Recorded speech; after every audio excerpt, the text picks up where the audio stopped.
djinns sont des créatures surnaturelles, profondément enracinées dans la tradition islamique et le folklore du Moyen-Orient et du Maghreb. Leur présence dans les croyances religieuses et populaires révèle un aspect fascinant du monde invisible, où le mystère et le surnaturel se mêlent à la spiritualité et à la culture. Ces êtres invisibles, souvent associés à des phénomènes inexplicables et à des événements extraordinaires, jouent un rôle complexe dans les récits religieux et les traditions populaires. Pour mieux comprendre leur signification et leur influence, il est essentiel d'explorer leur nature, leur histoire et leurs interactions avec le monde humain.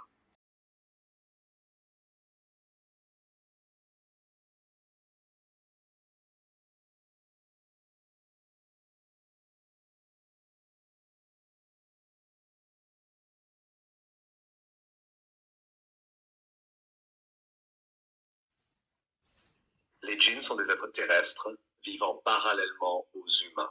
Ils mangent, se reproduisent, meurent et seront ressuscités par Dieu. Conscients et responsables, ils sont concernés par la religion et la morale. Nourriture. Les djinns se nourrissent, notamment des os des animaux sacrifiés avec une prière, qui se transforment en viande pour eux. Les os sans prière sont réservés aux djinns mécréants, et le crottin nourrit leurs bêtes. Habitat. Les djinns habitent sur Terre, préférant les lieux abandonnés, impurs, comme les décharges et les cimetières.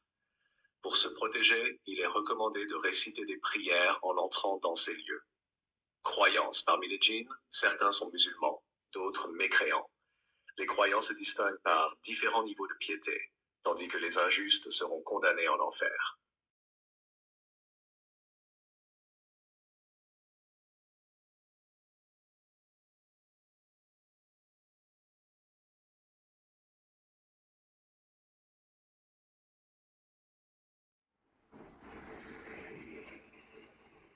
L'habitat des djinns. Les djinns cohabitent avec nous sur Terre, mais ils préfèrent se concentrer dans des lieux délaissés et impurs, tels que les endroits abandonnés, les lieux d'aisance, les décharges publiques, les dépotoirs et les cimetières. C'est pourquoi, selon les enseignements prophétiques, il est recommandé de prendre des précautions spirituelles en récitant des prières spécifiques avant d'entrer dans ces lieux afin de se protéger de leur influence. Les djinns peuvent nous voir, mais nous ne les voyons pas. Pour se protéger de leurs méfaits, il est recommandé de demander la protection de Dieu contre Satan et de réciter les sourates 113 et 114. Évoquer le nom de Dieu en entrant dans une maison avant de manger, boire ou lors de l'acte sexuel exclut Satan de ces moments et de la maison. De même, mentionner Dieu avant d'entrer dans un lieu d'aisance ou de se déshabiller empêche les djinns de voir les parties intimes et de nuire. La foi protège l'humain des djinns, et en cas de confrontation, le croyant l'emporte.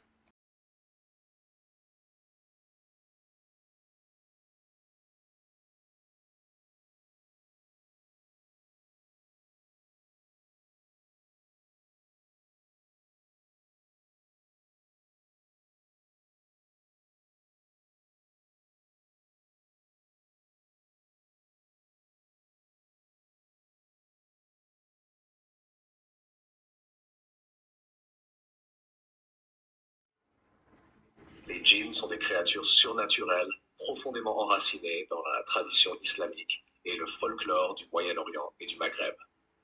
Leur présence dans les croyances religieuses et populaires révèle un aspect fascinant du monde invisible, où le mystère et le surnaturel se mêlent à la spiritualité et à la culture. Ces êtres invisibles, souvent associés à des phénomènes inexplicables et à des événements extraordinaires, jouent un rôle complexe dans les récits religieux et les traditions populaires.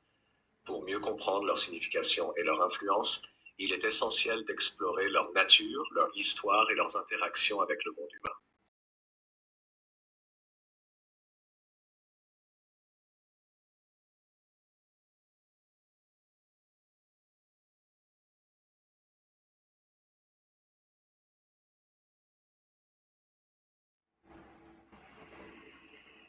Aïcha Kandisha est une figure légendaire marocaine, profondément ancrée dans le folklore et la culture populaire du pays. Elle est souvent décrite comme une puissante djinnia, esprit féminin, ou une femme démon, dotée de pouvoirs surnaturels et d'une beauté envoûtante, mais également d'une nature dangereuse. Dans le folklore marocain, Aïcha Kandisha incarne la figure de la femme fatale par excellence, capable de séduire et de détruire les hommes. Les histoires racontent qu'elle hante les lieux isolés et que ceux qui croisent son chemin risquent de perdre la raison, d'être possédés ou de tomber gravement malades. Sa légende est souvent utilisée pour expliquer des comportements inhabituels ou des maladies mentales attribuées à la possession par cet esprit maléfique.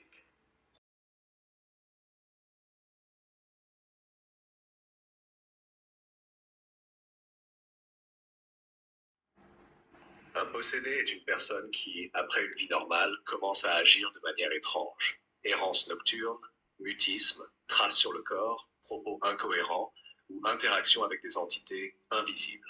Certains enfants très nerveux qui crient sans raison et perdent conscience sont également considérés comme possédés. Les possédés peuvent souffrir de perte de mémoire, hallucinations, paralysie faciale, épilepsie ou folie. La possession peut aussi se manifester socialement, comme chez les hommes incapables de se marier, supposément liés à une djinniya.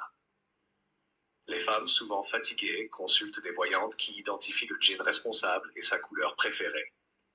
Même des individus sans signe évident peuvent être diagnostiqués comme possédés. Les cas les plus typiques montrent une personne normale qui, par moments, entre en crise. Perte de conscience, cris, déformations corporelles et parfois discours prophétiques ou en langues inconnues. Ces cris sont souvent déclenchés par un stress, des musiques ou des odeurs spécifiques.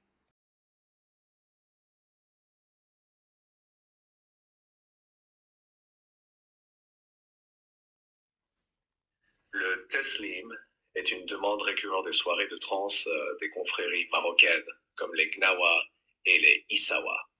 Ce mot, dérivé de la racine arabe slem, signifiant être saint, est proche de taslim, qui signifie acceptation ou salutation.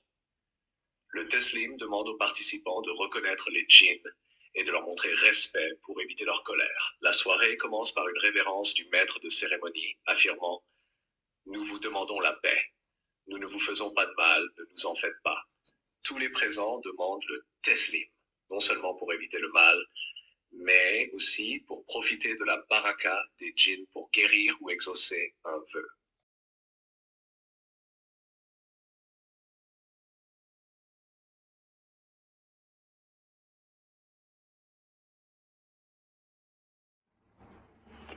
La transe comme rituel. La transe est utilisée pour expulser ou conclure un accord avec le djinn possesseur afin de soulager le possédé. Cependant, l'expulsion n'est ni définitive ni complète. Le djinn peut se manifester à nouveau si les accords conclus ne sont pas respectés. Mohamed Boughali considère la transe comme une cure qui ne guérit jamais totalement, mais qui rend la situation supportable, similaire à la psychanalyse. Le rituel conditionne le malade à accepter la présence du djinn et à maintenir un équilibre entre espoir de guérison et tolérance de l'affliction.